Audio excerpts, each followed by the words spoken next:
تاریخ ختم نبوت 1974 واقعات کے آئینے میں۔ اس درس میں ہم پڑھیں گے کہ 1974 سے تاریخ ختم نبوت کا آغاز یہ کیسے ہوا، اس سے پہلے کون سے واقعات رونما ہوئے کہ اس تاریخ کے اس کی وجہ سے پھر تاریخ ختم نبوت شروع ہوئی، اور پھر 1974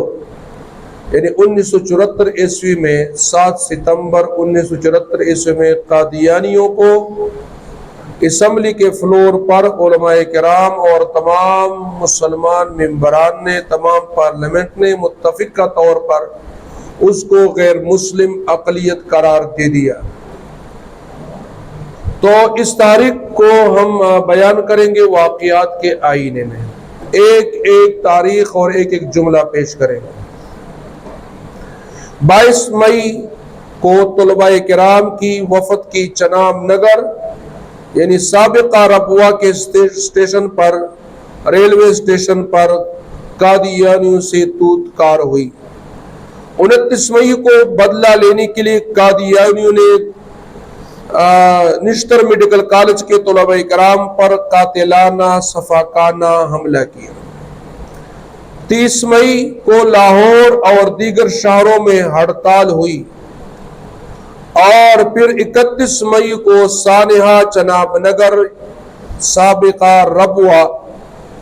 کی تحقیقات کے لیے سمدانی ٹریبیونل کا قیام عمل میں آیا کہ قادیانیوں نے ربوہ اسٹیشن پر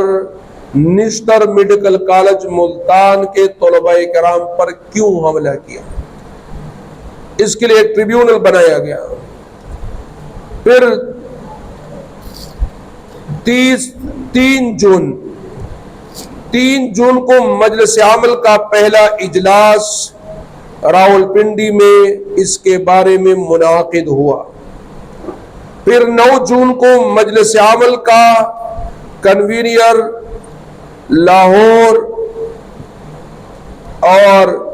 لاہور میں شیخ الاسلام حضرت مولانا سید محمد یوسف بنوری رحمہ اللہ تعالی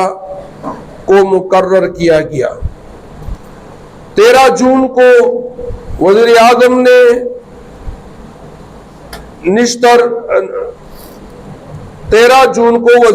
نے نشری تقریر میں بحث کے بعد مسئلہ قومی اسمبلی کے سپرد کرنے کا اعلان کیا۔ پھر 14 جون کو ملک گیر ہڑتال مسلمانوں نے کی، اور 16 جون کو مجلس عمل کا لائل پور میں جسے پشتو میں لیلپور کہا جاتا ہے، جو فیصل آباد کا پرانا نام ہے، لائل پور میں اجلاس ہوا، جس میں حضرت بنوری رحمت اللہ علیہ کو یعنی سید محمد یوسف بنوری رحمت اللہ علیہ کو امیر اور مولانا محمود احمد رضوی رحمت اللہ علیہ کو سیکرٹری منتخب کیا گیا۔ 30 جون کو قومی اسمبلی میں ایک متفقہ قرارداد پیش ہوئی، جس پر غور کرنے کے لیے پوری قومی اسمبلی کو خصوصی کمیٹی میں تبدیل کر دیا گیا۔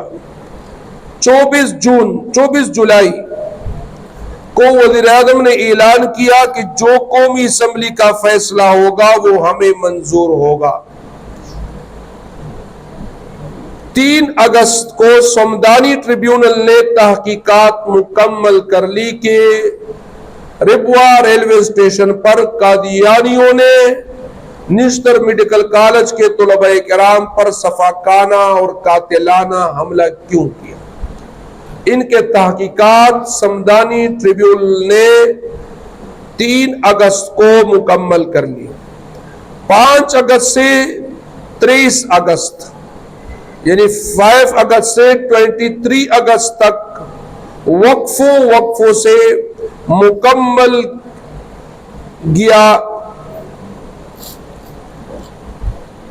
مکمل 11 روز مرزا ناصر جو اس وقت قادیانیوں کا یہ خلیفہ تھا، جھوٹا خلیفہ تھا، یہ مرزا ناصر پر قومی اسمبلی میں جرح کی گئی، اور پھر 20 اگست کو سمدانی ٹریبیونل نے سانحہ چنام نگر سابقہ ربوہ سے متعلق اپنی رپورٹ وزیر اعلیٰ پنجاب کو پیش کی۔ 23 اگست کو وزیر اعظم نے 23 اگست کو رپورٹ وزیر اعظم کو پیش کی گئی، یعنی وزیر اعلیٰ کے بعد یہ رپورٹ پیش کی گئی وزیر اعظم کو۔ 24 اگست کو وزیر اعظم نے فیصلہ کے لیے 7 ستمبر کی تاریخ مقرر کر دی۔ اس وقت کے وزیر اعظم تھے مرتضی علی بھٹو مرحوم۔ 27 اور 28 اگست کو لاہوری گروپ جو مرزا قادیانی کا گروپ ہے، اس کے ماننے والے ہیں، کافر ہیں، لیکن خلیفہ ہونے پر ان کا آپس میں اختلاف آیا تھا، لہذا وہ لاہوری گروپ بنا اور یہ مرزا قادیانی گروپ بنا۔ بہرحال دونوں کے عقیدے ایک ہی ہیں اور دونوں کافر ہیں۔ تو 27 اور 28 اگست کو لاہوری گروپ پر قومی اسمبلی میں جرح ہوئی۔ 11 روز اس وقت کے قادیانیوں کا خلیفہ مرزا ناصر ان پر جرح ہوئی، اور 2 دن 27 اور 28 اگست کو لاہوری گروپ پر اسمبلی کے اندر، پارلیمنٹ کے اندر جرح ہوئی۔ 1 ستمبر کو بادشاہی مسجد لاہور میں ملگیر ختم نبوت کانفرنس منعقد ہوئی، اور 5 اور 6 ستمبر کو اٹارنی جنرل نے قومی اسمبلی میں عمومی بحث کی اور مرزائیوں پر جرح کا خلاصہ پیش کیا۔ یعنی اس وقت کے علماء کرام حضرت مولانا مفتی محمود رحمۃ اللہ علیہ اور مولانا غلام غوث ہزاروی رحمۃ اللہ علیہ، اور اسی طرح اس زمانے کے جو شاہ احمد نورانی رحمۃ اللہ علیہ، اور اسی طرح اور بھی مکتبہ فکر کے علماء کرام اور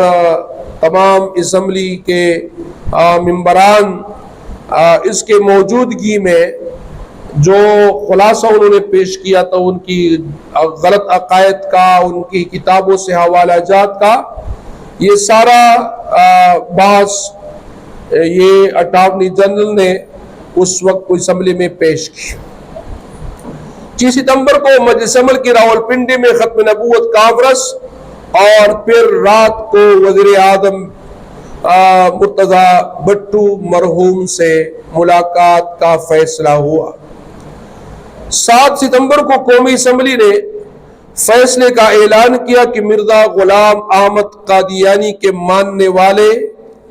ہر 2 گروپ، یعنی مرزائی اور لاہوری، ان دونوں کی چونکہ عقیدہ ایک ہی ہے، وہ دونوں مرزا غلام احمد قادیانی ملعون لعنت اللہ علیہ کو نبی مانتے ہیں، لہذا یہ دونوں غیر مسلم ہیں۔ اور 7 ستمبر 1974 کو اس فیصلے کو 50 سال گزارنے پر عالمی مجلس تحفظ ختم نبوت نے 7 ستمبر 2024 کو جشن زری یعنی گولڈن جوبلی کے طور پر منانے کا فیصلہ کیا تھا، جو پچھلے سال لاہور میں مینار پاکستان کے پر منعقد ہوا، اور اس میں لاکھوں کی تعداد میں لاہور کی تاریخ میں سب سے بڑا اجتماع، جہاں شمع رسالت کے اور کارکنان ختم نبوت کے وہاں شرکت کی، اور ثابت کر دیا کہ جب تک رسول اللہ صلی اللہ علیہ وسلم کے ایک امتی بھی زندہ ہو، کوئی مائی کا لال ختم نبوت پر حملہ اور نہیں ہو سکتا، اور اس کی دفاع ہر مسلمان کا فرض ہے، مشرق کا ہو، مغرب کا ہو، جنوب کا ہو، شمال کا ہو۔ لیکن نبی کریم صلی اللہ علیہ وسلم کی امتی ہونے کی حیثیت سے ہر مسلمان کا یہ فرض ہے کہ وہ مرزائیوں اور قادیانیوں سے اور لاہوریوں سے ختم نبوت کا تحفظ کریں۔ اور دوسری بات یہ کہ ساری دنیا کو پتہ چلا اس اسمبلی کے فیصلے سے کہ مرزا قادیانی کے ماننے والے مرزائی اور لاہوریوں کا مسلمانوں سے اور اسلام سے کوئی تعلق نہیں، وہ غیر مسلم ہے، اور اس کو مسلمان سمجھنا یہ مسلمان کو کافر بنا دیتا ہے، لہذا اس کا اسلام سے کوئی تعلق نہیں ہے، وہ بلکہ وہ کیا ہے؟ کافر ہے۔